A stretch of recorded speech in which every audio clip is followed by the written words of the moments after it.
As the crackdown on TikTok by state government grows, officials with the FCC are calling for an outright ban on the app in the United States. Yvonne Rodriguez has the very latest. Troubles expanding for TikTok in the United States, with Texas and Maryland joining South Dakota, South Carolina, and Nebraska and prohibiting the use of the app on government-issued devices. Indiana's Attorney General has now filed 2 lawsuits against the social media giant for allegedly exposing minors to mature content and deceiving users about China's access to their data. The Biden administration is focused on challenge of certain countries, including China, seeking to leverage digital technologies and America's data in ways that present unacceptable national security risk. The U.S. Committee on Foreign Investment has been in negotiations with China, trying to resolve concerns that Chinese government authorities could seek to gain access to the data TikTok holds on U.S. citizens. The problem is with China, there's no distinction between the government and the private sector. Everybody works for the government one way or another. FCC Commissioner Brendan Carr says the U.S. government should ban TikTok over national security concerns. Some lawmakers are sharing those sentiments. But the Chinese are really into stealing data and collecting data. And this is one huge way to do that. And they're going to have every keystroke, everything you enter, every comment.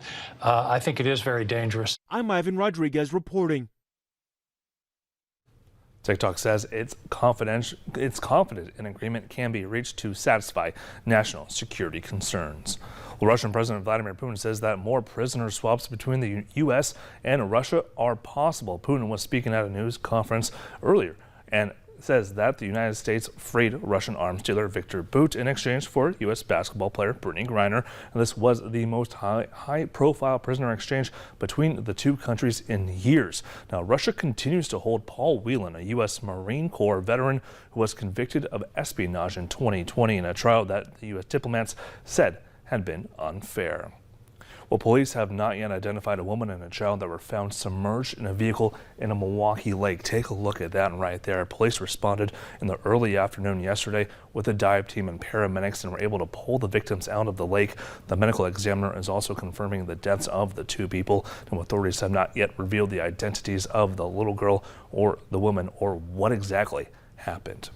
Well, Senator Kyrsten Sinema of Arizona announced today that she is leaving the Democratic Party and registering as a political independent. Now, along with releasing a video, the first-term senator wrote an op-ed in the Arizona Republic declaring her independence from what she calls, quote, the broken partisan system in Washington, close quote, saying that she has joined the growing number of Arizonans who reject party politics. Sinema says she doesn't plan to caucus with Republicans, ensuring Democrats will retain their advantage in the Senate. We don't line up to do what we're told. We do what's right for our state and for our country. Now, 2 other independents in the Senate, Bernie Sanders of Vermont and Angus King of Maine, both caucus with the Democrats.